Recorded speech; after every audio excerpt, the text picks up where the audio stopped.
Assalamu alaikum wa rahmatullahi wa barakatuhu. Dear respected brothers and sisters, welcome to Al Khair Education.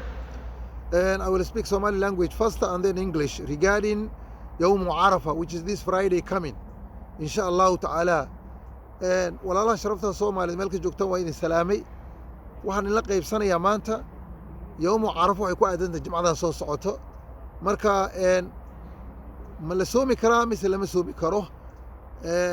maadaama nabiga sallallahu alayhi wasallam uu yiri maalinta jimcada aan la soomin.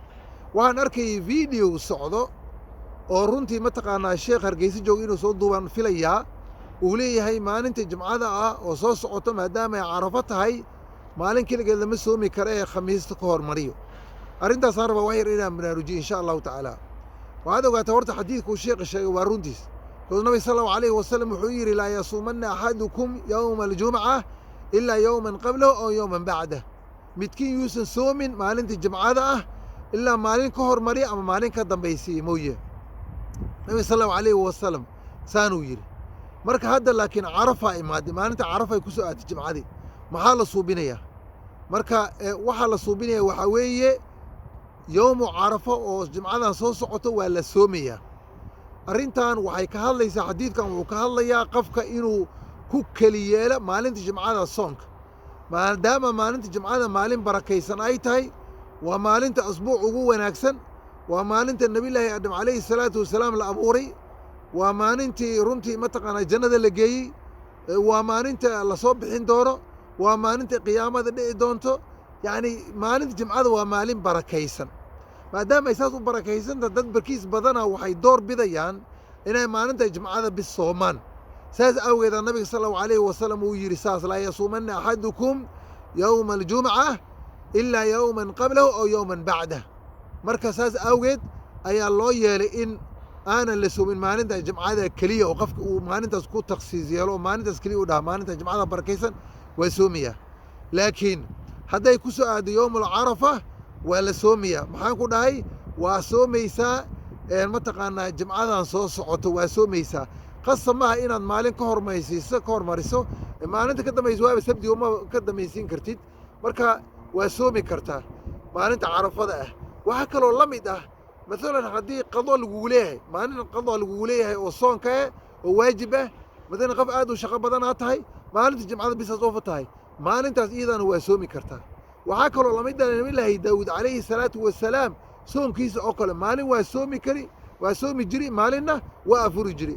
hadday ku soo hagaagto maalintaas ayadaa maalintiis adi soomaysa hadday ku soo hagaagto oo jimco tahay waa soomaysaa.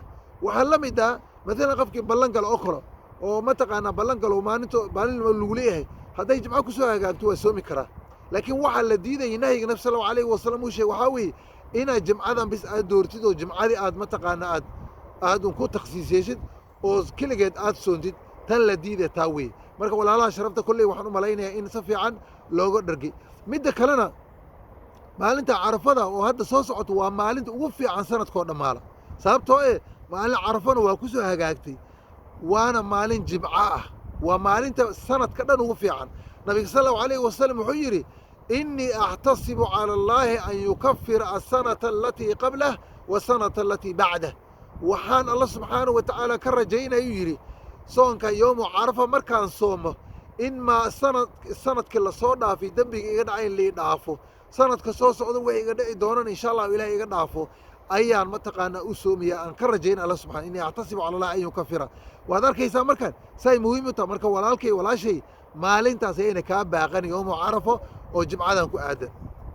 Dear respected brothers and sisters, welcome to Al Khair Education. Today I share with you regarding about Yawm Arafah, which is this Friday. I saw this video circulating around. One of the sheikh is saying Yawm Arafah, which is Friday, you cannot fast. Why? Because Prophet Muhammad sallallahu alaihi wasallam said, do not fast Yawm Jum'ah, which is Friday, unless you fast one day before or one day after. This Prophet Muhammad sallallahu alaihi wasallam said, because he said that, then you cannot fast this Friday. That's what the Sheikh said. That's what I want you to correct it, dear respected brothers. And the hadith is correct. Muhammad sallallahu alaihi wasallam says so, and already we mentioned. But this is special cases. This is exceptional. For example, if you used to fast one day and then and then break your fast one day, and it comes Friday, then you fast Friday. Okay, if you have a qada that you need to repay, the Ramadan days, and then the only day you are off is Friday, then you can fast. For example, if you have a promise something and then you do not fulfill it, then you can fast Friday. Similarly, this Friday coming, which is Arafah, Yawm Arafah, you fast it without needing to fast one day before or one day after, because one day after is Eid anyway. So dear respected brothers, this is what I want you to correct it. And you have to know, Prophet Muhammad sallallahu alaihi wasallam, he said, Friday is the best day of the week. And this Friday is the best day of the week as well as the best day of the year. Why? Because Yawm Arafah is there. So Prophet Muhammad sallallahu alaihi wasallam, he said, I expect from Allah subhanahu wa ta'ala to forgive me all my sins from 1 year before and 1 year after. This is a special day, dear respected brothers. Do not miss it, inshallah. This is a special day. Do not miss it. You can fast it without needing fasting 1 day before or fasting 1 day after. I expect every one of you, dear respected brothers, to share this video to get maximum reward yourself. And may Allah subhanahu wa ta'ala forgive those who share, those who transmit to other people, those who make good intention for da'wah purposes. May Allah subhanahu wa ta'ala give us tawfiq. Dear respected brothers, before I finish, remember always, I'm in the park. Prophet Muhammad sallallahu alayhi wa sallam, he said, Inna li nafsika alayka haqqa. Your soul has the right over you. What is the right of your soul, dear respected brothers? Those who are even, who live in Western world, who 24 hours working, they have no time for themselves. Make sure, Prophet Muhammad sallallahu alayhi wa sallam, he told you, Inna li nafsika alayka haqqa. Your soul has the right over you. You have to drink a lot of water, dear respected brothers and sisters. Make sure you eat a good food, healthy food. And also make sure you walk a lot. Do exercise, which is good for your health. Because we need to bring our children who are Muslims and then who are British or American or Australian or Canadian, who will take this religion forward to the next generation. Make sure you take care of your health before that. Barakallahu feekum wa jazakum Allahu khair jaza. Wassalamu alaikum wa rahmatullahi wa barakatuh.